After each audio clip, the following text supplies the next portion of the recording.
Okay, let's get to Memphis, Florida State before we get to our speed round and run through the rest of these games. Mac,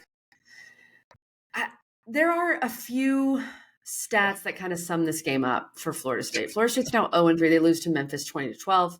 You and I, by the way, went 3-1 in our spread picks in the Big Four breakdown. So yeah, we did. What did we lose? Who did we lose? Virginia. Silly. Florida State got bullied by Memphis. They were out physicaled, if you want to go with that term. They couldn't run the ball at all, which is what we said they had to do if they wanted to win. They had 3 turnovers. And I think the biggest thing for me, Mac, if you're just looking at stats, and then we'll actually talk about how it looked, because it looked even worse probably than the box score. Florida State had only 238 total yards of offense. Mm-hmm. That is unbelievable. That is, and Mac, Memphis, I think, has a shot at the playoff from the group of 5. I mean, this is a pretty good Memphis team. So I'm not trying to take anything away from Memphis.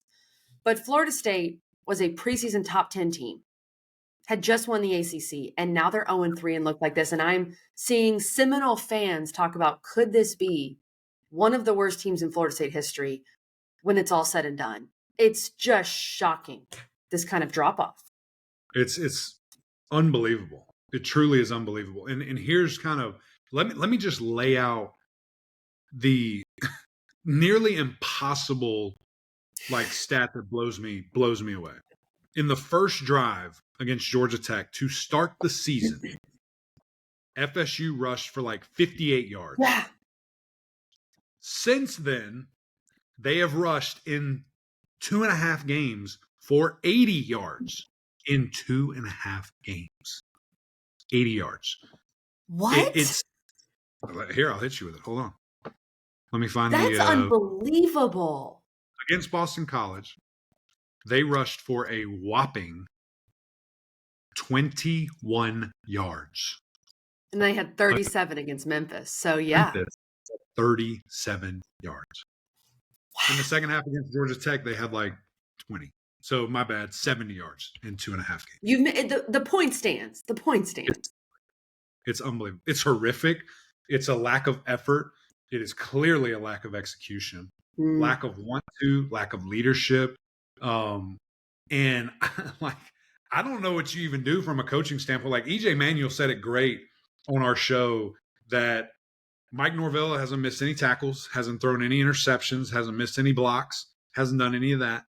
And I totally agree with that. And then Eddie's on the other side saying, well, Mike Norvell's putting these people in and he can pull these guys out and put other guys in. So we right now, we're at a crossroads. We're absolutely at a crossroads where and what's crazy is this is coming off a bye. Coming off a bye, you lose to Memphis and score 12 points and have 200 yards of offense. It needs to be an unbelievable come to Jesus meeting. I'm going to stand up in the front room, probably cry, probably be emotional, probably be all these things, and ask, who wants to be here? Who wants to be here? And if you don't, please leave. You'll be on scholarship for the rest of the semester. All that's taken care of. Your NIL is probably going to stop, but you'll get what you already got. But please go. And we're going to work with who we have. And we're going to work with who wants to be here. That's where I told you last week, everybody listening, that my hand is hovering over the red button. Mm-hmm. That red button is broken by how hard I'm smashing it. It's not even there anymore. Sound every alarm that you can. And it's just it's honestly unfathomable, KG, just to see how quickly the decline is. And again, I don't think it has anything to do with coach. I've seen a ton of people saying all these things about he's not this, he's not. Yes, he is. Yes, he is. And I think there's a bunch of different reasons for why they are where they are. I don't think it necessarily is him at all. So they've got to figure it out, though, in an absolute hurt. And I don't know what figure it out means because I'm looking at this schedule. Cal's next. That's a loss. At SMU, that's a game for last place in my power rankings in the ACC. Congrats, whoever wins that. Clemson comes to town the week after, probably obliterated. At Duke, toss-up. At Miami, lose by 50. Versus North Carolina, loss. At Notre Dame, lose by 50. Charleston Southern, win. Florida on Nickelodeon at 8 a.m. in the morning, I don't know who wins that game. That's where you are. That's where you are. And it's crazy. Wow, Matt. So that's crazy. What? Maybe a 2 or 3 win season. That's literally maybe a 3-win team. Gosh, it's just hard to, it's really hard to explain. Okay, so we had Bud Elliott on the show in the off season, and he does the Nullcast, Florida State podcast, and I've listened to it throughout the last couple of years. And I remember listening to it around National Signing Day, like in February or March, the second National Signing Day. And he was saying this back then, that there's only so long you can build through the portal. Correct. A lot of times you can rebuild. So Mike Norvell took over a terrible situation, and in order to jumpstart things, he was able to rebuild through the portal. When you think of Jared Verse, Jermaine Johnson, these guys that he got.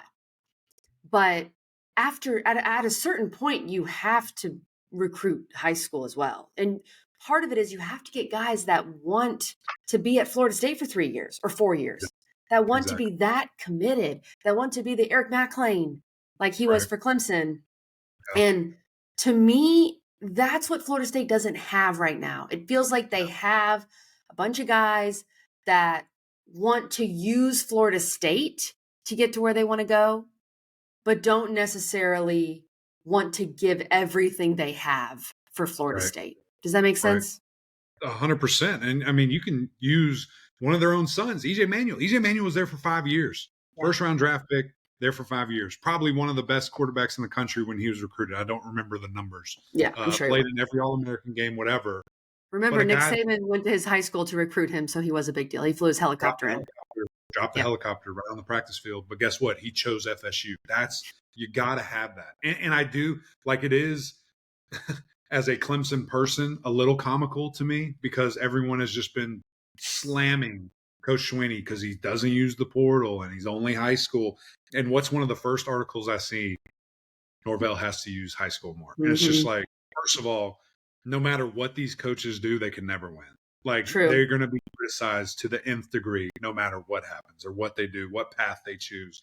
But it is a bizarre situation. And it hurts me. Like, listen, all these people in the podcast saying we're their favorite non-Noles, all these things, I have grown to really appreciate and like Florida State. But it's just crazy how drastic the turnover and change is. I mean, it is brutal. And I don't know what you do other than what I laid out, which is kind of odd and probably really tough and probably not what's going to happen. I don't know how you solve it because you have no identity. I don't think you have a leader. I don't know who from a player perspective. Right. I think Jordan Travis leaving obviously hurt from a player standpoint, but from a leadership standpoint, and we couldn't have measured that. We had no clue how to measure that. So it's code blue. Look up code blue if you don't know what that means. It's way worse than code red, but that's where we are for Florida State. Yeah, and they host Cal next weekend. Cal, they're 3-0. They're going to punch them in the face. It'll be an interesting game for sure, and we'll keep talking about Florida State. We'll keep trying to see what they can figure out, what they can do.